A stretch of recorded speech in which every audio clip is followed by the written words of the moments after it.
আমি ব্রতী। আমার চ্যানেলের আরেকটি নতুন ভিডিওতে তোমাদেরকে স্বাগত। আজকে হচ্ছে গণেশ পুজোর পরের দিন। কালকে আমার অফিস থাকায় রাত্রে বার হওয়া হয়েছিল ঠিকই, বাট খুব একটা ভিডিও সেভাবে নেওয়া হয়নি।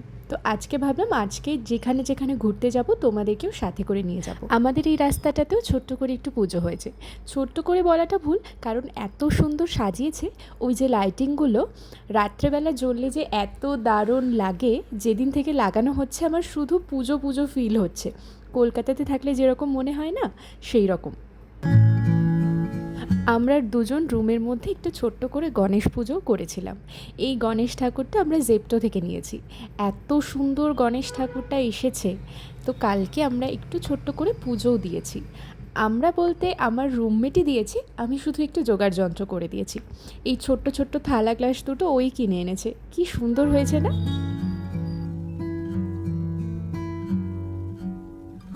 এই কদিনের শিডিউল একদমই ভালো ছিল না। কখনো সকালে অফিস যাচ্ছি, কখনো বিকেলে অফিস যাচ্ছি। তো সেই জন্যে খাট, টেবিল, ঘর সব কিছু অগোছালো হয়ে আছে। রাত্রেবেলা আজকে বার হওয়া হবে, কোন ড্রেসটা পরবো খুঁজেই পাচ্ছি না। তাই খুঁজতে খুঁজতে অনেকগুলো ড্রেসই বার করেছি। দেখি আলমারিটার মধ্যে একটুও জায়গা নেই কিছু রাখার।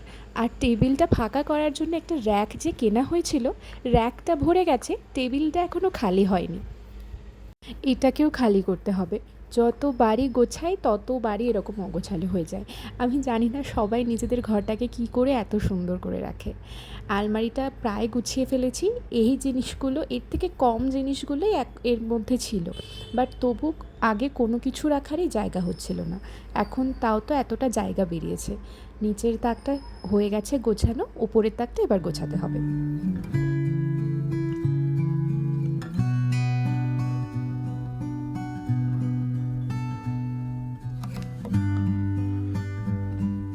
আর এই ড্রয়ারটাও তো গোছাতে হবে। এটার কথা তো একদমই ভুলে গেছি। এর মধ্যে যে কত জিনিস আছে, আমি কত জিনিস খুঁজে পাইনি কতদিন। আর শুধু ভাবি যে এগুলো মনে হয় আমি হারিয়ে ফেলেছি। তারপরে গোছাতে গোছাতে দেখি এর মধ্যেই রয়ে গেছে। সন্ধে হয়ে গেছে, দেখো কী দারুণ লাগছে বাইরেটা। আর ওই দিকটাতে হয়েছে আমাদের পুজোটা, গণেশ পুজোটা। আর যখন রাস্তা দিয়ে হাঁটা হয় না, এত দারুণ লাগে।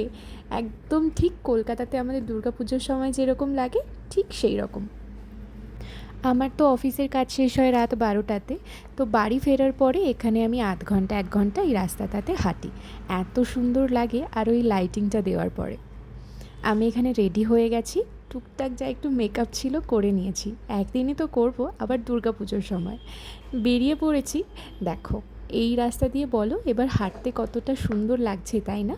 ব্যাঙ্গালোরে গণেশ পুজো আমি এই প্রথমবার উপভোগ করছি। 2.5 বছর হতে চললো, বাট এর আগে আমি তো এই সিটির দিকটাতে থাকতাম না, থাকতাম একটু গ্রামের দিকটাতে। তো ওখানে গণেশ পুজো হয়, বাট এত ধুমধাম, এত লাইটিং ওখানে হয় না, এখানে যতটা হচ্ছে। এই যে আমাদের পাড়ার ঠাকুরটা, এত ভিড় হয় এখানে না, যাওয়াই যায় না।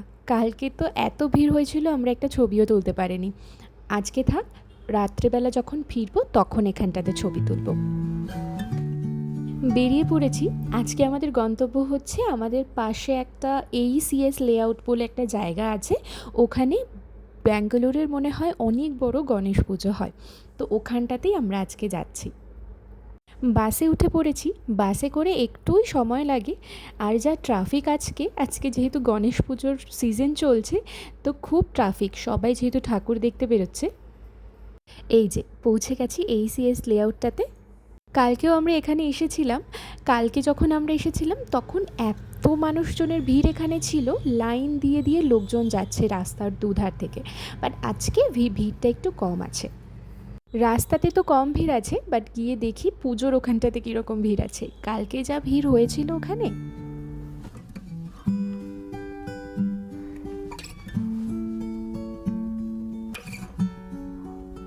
এই যে লাইটিংটা শুরু হয়ে গেছে।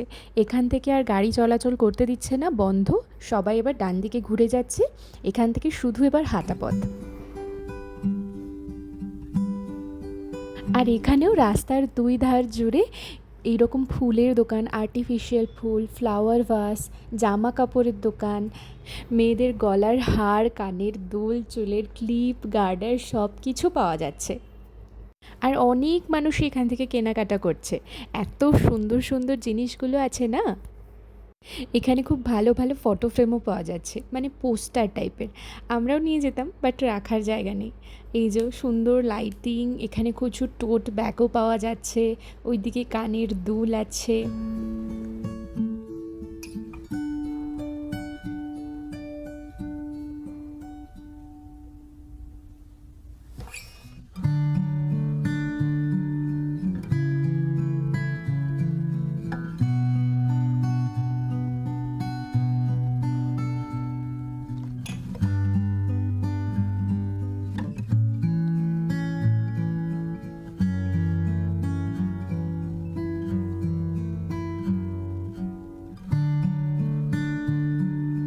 এই যে এটা যখন আমরা কালকে ঘুরতে এসেছিলাম তখনকার ভিডিও, ভাবলাম তোমাদের সাথে একটু শেয়ার করি।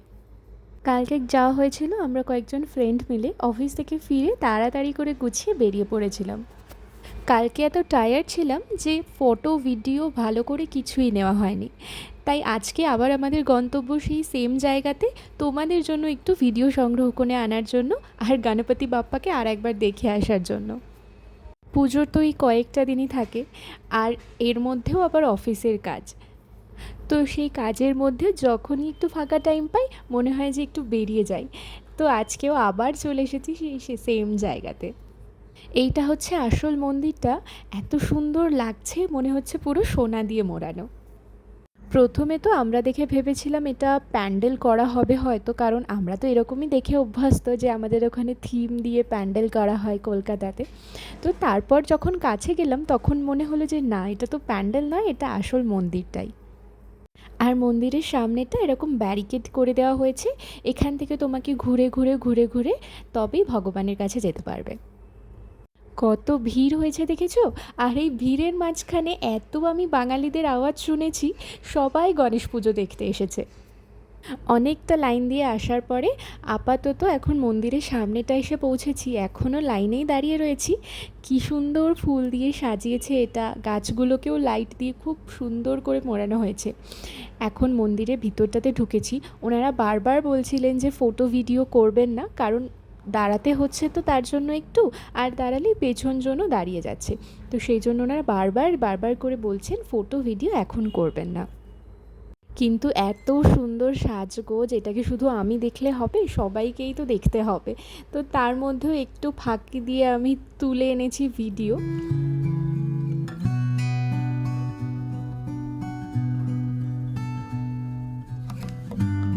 এই যে পেয়ে গেছি গণপতি বাপ্পার দর্শন, সামনের লাইনটাতে জায়গা পাইনি, পেছনের লাইনটাতেই দাঁড়িয়ে আছি, এখান থেকেই প্রার্থনা করে চলে যাব। আর আসার সময় কিন্তু প্রসাদ নিয়ে আসতে ভুলিনি। এবার দেখো সাইডে দাঁড়িয়েছি, আর কত মানুষের ভিড় এখানে, একটু ওপরের দিকে দাঁড়িয়েছি বলে দেখাতে পারছি। একদম আমাদের কলকাতার দুর্গাপুজোর মতো লাইন দিয়ে দিয়ে ঠাকুর দেখতে হচ্ছে, বেশ মনে একটা আনন্দও আছে।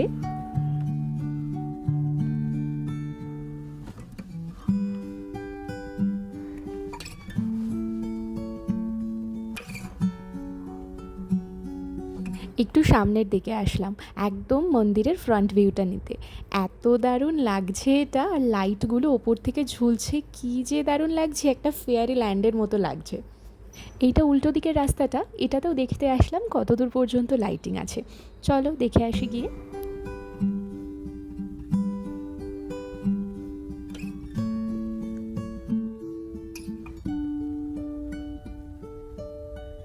ঘোরাঘুরির পরে একটু পেট পুজোটাও তো করতে হবে, তাই জন্য একটু এসেছি একটা পাঞ্জাবি রেস্টুরেন্টে। এখানে আসার পর অনেক দিন ধরে ইচ্ছা ছিল একটা পাঞ্জাবি রেস্টুরেন্টে খেতে যাব। আমাদের অনেক কালিগসরা বলে এখানকার খাবার নাকি খুব ভালো। কালকে এসে এখানে জায়গা পাইনি, সিট খালি ছিল না, আজকে এসে পেয়েছি। তো এখন মেনু কার্ড নিয়ে বসা হয়েছে, কি খাবো সেটা ডিসাইড করার জন্য। তো অর্ডার দেওয়া হয়েছে একটু বাটার নান, পাঞ্জাবি চিকেন কারি, আর একটু চিকেনের স্টার্টার, আর একটা স্টাফড কুলচা আর লাসি। এই যে আমাদের প্লেট চামচ সব কিছু পড়ে গেছে, এবার খাবার আসার অপেক্ষায়। চলে এসেছে লাসি, এটা হাফ লাসি। আমরা জানি না ঠিক কতটা খেতে পারবো, কারণ আমি তো শুধু খেতে পারবো আমার মনে হয়, আর কেউ এতটা মিষ্টি খায় না, তো সেই জন্য হাফটাই নেওয়া হয়েছে। আর এই যে এখানে আছে যে স্টার্টারে যে চিকেনটা নেওয়া হয়েছে, এটার যে নামটা কি আমি না ভুলে গেছি। কিছু একটা স্টাফ করা আছে চিকেনের লেগ পিসটার ভিতরে, বাট আমার ঠিক মনে পড়ছে না। বাট এটা খেতে অনেক ভালো ছিল, খুব ভালো ছিল এটা খেতে, আমি তো ভীষণ এনজয় করেছি। এরপরে চলে এসেছে বাটার নান আর পাঞ্জাবি চিকেন কারি। শুধু পাতে পড়ার অপেক্ষাতে দেখেই তো খুব লোভ লাগছে। প্রথমে ভেবেছিলাম আজকে বিরিয়ানি অর্ডার করব, কারণ অনেক দিন ধরে আমার একটু বিরিয়ানি খেতে ইচ্ছা করছে। বাট আমার যে ফ্রেন্ডটা গেছিলো আমার সাথে, ও বললো না যে আজকে বিরিয়ানি নয়, আজকে ব্রেড টাইপের কিছু খাই, কারণ যেহেতু রাত হয়ে গেছে আর বিরিয়ানি খেলে না এখন হজমও হবে না, একটু ভারী খাবার হয়ে যাবে। তো তার থেকে ব্রেড টাইপের কিছু খাই, সেই জন্য আজকে বাটার নান আর চিকেন কারি অর্ডার করা হয়েছে।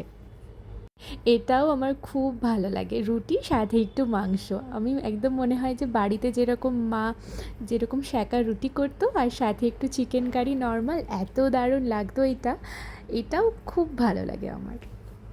তো খাওয়ার পরে মনে হচ্ছে যে না, ডিসিশনটা নিয়ে কিছু ভুল করিনি, বরং ভালোই হয়েছে, খুব ভালো লাগছে এটা খেতে। ও আর আরেকটা জিনিস তো দেখাতেই ভুলে গেছি, ওটা হচ্ছে ডিমের পোচ অর্ডার করা হয়েছিল, হাফ ফ্রাইড দুটো। এটা তো সবারই। আর এখানে আমাদের চিকেন স্টাফড কুলচাটাও দিয়ে গেছে। চলো এবার করে তাড়াতাড়ি করে খাবারটা শেষ করি। একটাই চিকেন কারি নিয়েছিলাম, দুজনের একদম ঠিকঠাকভাবে হয়ে গেছে। চিকেনের আইটেমগুলো খুব সুন্দর ছিল, কুলচাটাও বেশ ভালো ছিল। এই যে আমরা এই দোকানটাতেই এসছিলাম, পিন্ড পাঞ্জাবি রেস্টুরেন্ট। তো দোকানটা চেনা হয়ে থাকলেও পরে আমরা আবার এখানে আসবো।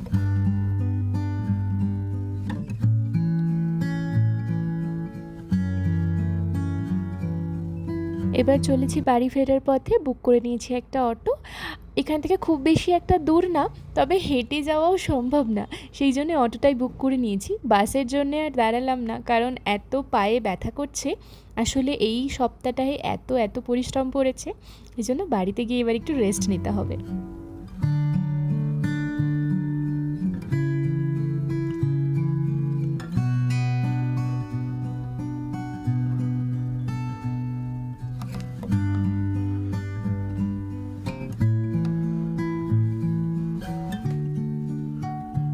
পৌঁছে গেছি প্রায় আমাদের বাড়ির কাছে। আর এখানটাতে আমি ক্যামেরাটা অন করলাম, কারণ এখানে আমাদের যে বাস স্ট্যান্ডটা আছে স্পাইস গার্ডেনের, ওখানে এত সুন্দর একটা গণেশ পুজো হচ্ছে, তোমাদেরকে একবার দেখাবো বলে। এখানে তো অটো থামানো যাবে না, তো সেই জন্য এখান থেকেই অটো থেকেই তোমাদেরকে একবার দেখিয়ে দেবো। এই যে এইখানটাতে প্যান্ডেলটা হয়েছে, আর এই দেখো গণেশ ঠাকুরটা।